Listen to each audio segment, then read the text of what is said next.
qofka daalimka oo dadka gardaraysa oo dulmiyana asaguna cuquubo suga weeyaan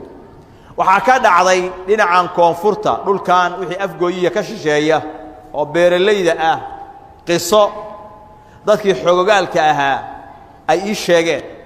waliba hal qof ka badan ayaa qisada ii sheegay muddo hore ayayna ahayd 95 meelahaas ku beegnay xilligii qaxa iyo dhibaatadu ay taagneed bay ahayd nin baa wuxuu ku habsaday nin dhulkiis beerihiis iska fashay ninkii baa soo laabtay dhulka lahaa oo qax ka soo laabtay markuu yimid buu yiri beertaan ana iska leh kii daalimka wixii waxba anugu kuuma hayo dhulkan ana iska leh mana iman kartid magaaladii tuuladii beeruhu ku yaaleen buu tago dadkii buu la hadlo wuxuu garanayo hore buu la kulmo wuxuu yiri soo ma garanaysaan inaan hebel ahay beertayda soo ii garan maysaan ninkaan idinka is hayb wadaagtaane is garanaysaan ninkaan igala hadla daalimka ah anuu meel aan aadayo meel aan u qaxayo bal dhulkayga inaan fashaan rabaa odayaashii waxay u tageen ninkii bay la hadleen inuu ninkaas beerta leeyahay oo ka cararay kuna soo laabtay uu doonayo in lagu wareejiyo beertiisa uu fasho waa diiday waan bay sameeyeen oo waxay yiraahdeen waa yahadee kala bar aan ka dhigno barna asaga si barna ha kaaga tanaasulo ha ku daayo soo dhameeyo buu oo u yimaadeen waxay yiraahdeen hadaa barka tanaasuleysid oo bar aad u daynaysi asaga adiga barka kale waa lagu daynayo waa nin baahan oo xoolihiisa u baahan inuu tabcada u baahan waa aqbalay markaasuu qaybtiisi beertay kiina daalimka ahana qaybtii kale u beertay waxa soo dhalato soo baxday qaybtii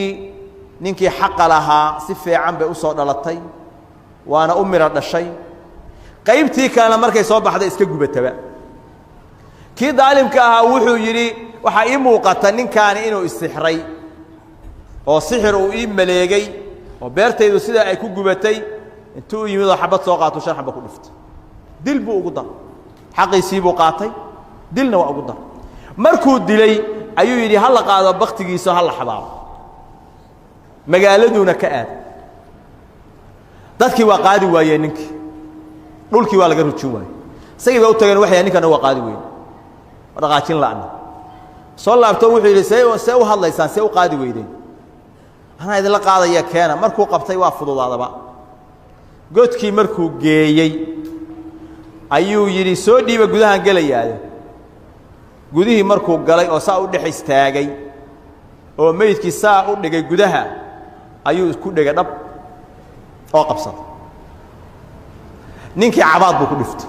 wariga fujiyoy meydka iga fujiyoy dadkii markay arkeen ninkii daalimka ahaa oo qabrigii dhexdiisa u taagan oo dhawaaqaya meydkiina uu ku dhagan yahay ayay intay argagaxeen kulligood meesha ka carareen qoraxduna mar ay sii gaabanayso sii dhacaysay ahayd dadkii waa argagaxeen magaaladii bay iskugu tageen hal qof oo ku dhiirada inuu soo laabto waa laga waayay markii waagu bariyay ayaa la yiri meeshii aan fiirin waxa loogu yimid labadoodii oo meyd isla ah oo kii daalimka ahaa uu hooseeyo kii uu dilay oo madluumkaana uu koreeyo ciida lagu wada xabaalo lagu wartay